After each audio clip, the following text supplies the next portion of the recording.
So, what's the thing with emotional repression? It just doesn't work. It never works. Because emotions are energy in motion. And energy cannot be destroyed, it can only be transmuted, I think is a quote, famous quote. It's a law of thermodynamics. And this energy is inside of you. And when emotions are able to flow freely, they can transform, they can flow through. No energy gets stuck, it just gets transmuted. The fear will get excitement, will get to excitement. The anger will get to peace. Whatever, I don't know how they're linked, but it happens like that. When you are fully able to feel and work through an emotion, there's something else on the other side, another kind of energy. But if we learn habitually, usually starting at a young age, that certain emotions are not right, certain ways of expressing yourself are not right. And this can happen in a lot of ways. I think usually people who are susceptible to get these kind of conditions are in nature quite sensitive people, from my experience. So in that case, there's like a lower threshold for the child to notice that it's doing something that's not okay. It's expressing an emotion that's not okay. Yeah, maybe they don't even get really shut off or anything, but they just feel it. They just feel it. This is not accepted by society, by my caretakers. And when that keeps on happening and it keeps on happening, you're restricting yourself. And the energy will build up. The energy in motion, the emotions will build up. They want to free themselves. They want to complete the cycle, but they're not able, because the ego keeps it down with resistance. As a means to survival, it knows that if I will be myself, if I fully express myself, I won't be accepted. And that, in the case of a very young child, means not good things. There's like a balance between authenticity and connection. For a child, that's a big choice, and you usually go towards connection and cut your authenticity off to be able to be accepted by the tribe members or the people taking care of you. But things change when we get older. We just don't get the software update. Or maybe this is your software update. And that is that you can take care of yourself now. Maybe in the case of you being stuck with these symptoms right now, maybe not fully, but in the broader picture, you are, and you will be again. This is just a short phase. But you don't have to cut yourself off. You don't have to cut your authenticity off to be able to be liked and accepted by people anymore. That's all programming. It's baby, infant programming that got stuck and is still here in most adults. But you can break free of that. And that's in a way this whole journey is becoming more authentic. And being more authentic means feeling safe in your own body, being yourself, feeling safe to express yourself, express your emotions. And also the things that have been repressed are then able to come up to the surface. So knowing this is one thing, that you don't need people to accept and like you anymore to survive. But it's not just this cognitive knowing or shift that will set yourself free. It's very much a somatic process, I think, of feeling safe in the body. And yeah, I think one of the biggest ways to reach that is just by presence, by being with it, non-judgmental awareness, seeing what comes up and allowing it. It's what Sam Miller talks about really well. It's also what Peter Levine, for example, talks about in healing trauma. And it takes time, it takes consistency, but you will see improvements. And looking at emotional repression, you can just really, it's such a beautiful process, actually, I think, how it comes forward, how this whole thing works. Because they get repressed into the unconscious mind. And to me now, my understanding is that the body is the vessel that holds the unconscious mind. If it cannot be expressed through the mind, the conscious mind, it will settle into the body, the emotions will settle into the body, the energy will get stuck into the body.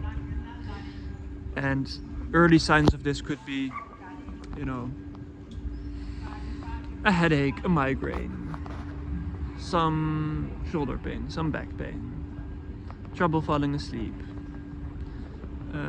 having to pee more often. I've had some of those things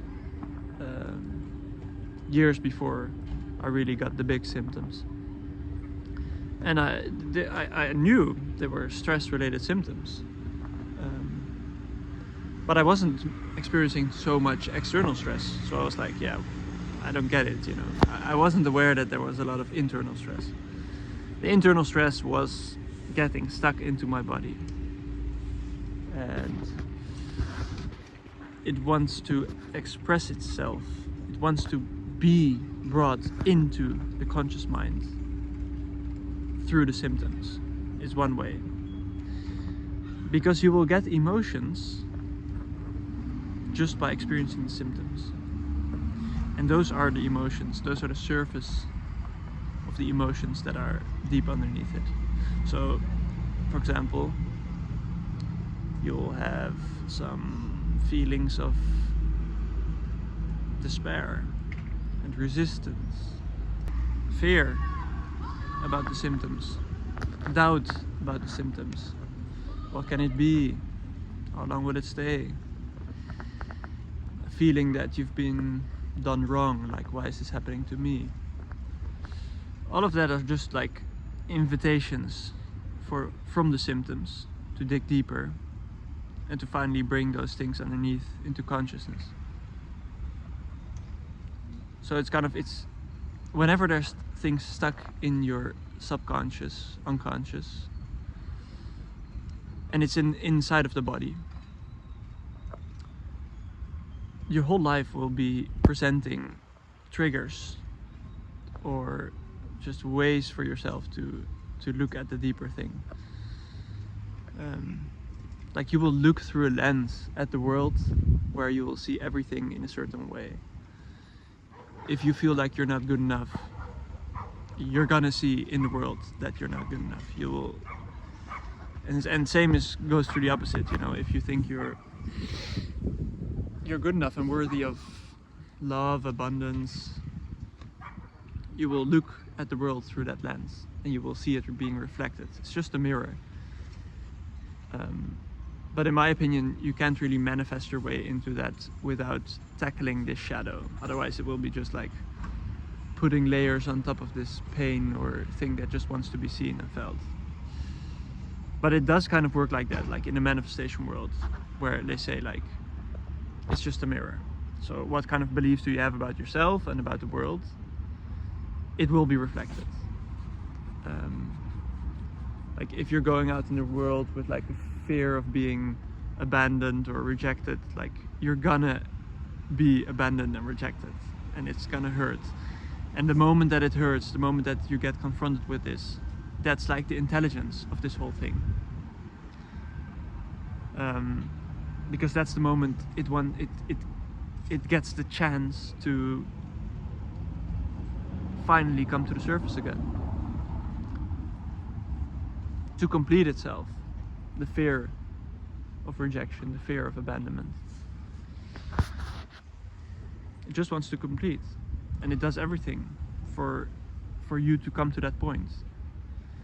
So as long as it's stuck in the body, the symptoms will be there to guide you to deeper fears and emotions. And also your perception of the world will be there. So why do I look at it this way? Why am I walking around with all this baggage, looking at the world like, this should be that way, they should act this way, they should act that way, and they shouldn't be doing this, they shouldn't be doing that. This always happens to me, you know? I knew it. I knew this was gonna happen. If you have those thoughts, if you have those beliefs, that's a good way to look inside. Good starting point to think like, what are the unconscious beliefs and what kind of emotions are underneath that? Maybe it's just the unconscious mind screaming through the mirror to your conscious mind. Look at me. Look at this part. You don't have to carry me. You don't have to look at yourself and the world through this horrible lens. Just look at me. Process me. Allow me. And then you can free yourself from that part, from that lens. So in a way, this whole life, the symptoms, the ways you see everything, it's all orchestrated for you to free yourself. The first step is becoming aware, and the second step is allowing. That's it. Okay, I hope this helps, and that you'll see that repressing the emotions it's just not gonna help. It's gonna come back in some way, you know, it's gonna boomerang. And that's not a bad thing. You know, we'll see it as a bad thing. Like, that person rejected me again. It always happens. It always happens. And again, it just confirms I'm not good enough. I'm not worthy of love. I'm not worthy of abundance. That's a good thing. It's coming up to the surface. The symptom, the fear around the symptom, it's coming up. It's a good thing. Now it's your time. Now it's your time to allow it once you've gotten conscious of it. And just by allowing it, just by watching it neutrally, it's allowed to pass through, be resolved, and live more freely. So don't fight the emotions, don't fight the symptoms. It's gonna be alright. Alright. Enjoy your day, and see you soon.